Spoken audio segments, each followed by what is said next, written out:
Би хөвгүүдтэйгээ Дин Загийн комикийг унших маш их дуртай.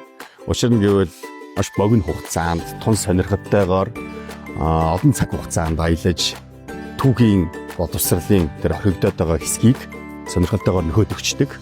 Тэгээд өдөр тутмын хичээлийн шаардлагаас одоо эсвэл баг нь бол сонирхолтойгоор тэр юу юм бэ, энэ юу юм бэ гэдээ асууж шалгаагаад идэг. Энэ шалгалтанд нь унахгүй тулд Дин Загийн комикийг авч уншдаг. Тэгээд түүхийн хичээлийг ч бас гаргахгүй болж байгаа. Энэ цаг үеийн хамгийн орчин үеийн үлгэрийн бааtruуд хинбэ гэвэл би Янза, Цомдоо, Цүмдэлэ гэж хэлнэ. Бас тэдгээр дөрүүд маань дэлхийн дөрүүд гэдгийг бахархалтайгаар хэлмээр байна. Та бүхэн анзаарсан бол энэ хөө сэтгүүл дээр маань National Geographic-ийн эмхлэн байгаа биз.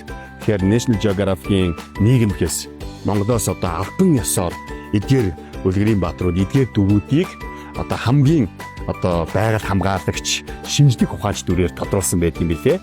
За тэгээд хамгийн бахархмаар зүйл нь юу вэ гэвэл энэхүү дөрүүд нь таны хүүхдүүдэд хамгийн сайн найз нь анд найз нөхөр магадгүй бахархах шүтэх тийм дөрүүд нь гэдэгт би итгэлтэй байна. За тэгээд хамгийн баатарлаг үйлс, мөн дээрээс нь хамгийн байгаль ихтлийтэй хайртай, эр зориг, за тэгээд хин нэгнийг хайрлах, хүндлэх, нөхөрлийн үндэс ингээд маш олон зүйлийг энэхүү комикээс та бүхэн маань хүүхдүүдтэй өвлүүлж өгөх боломжтой.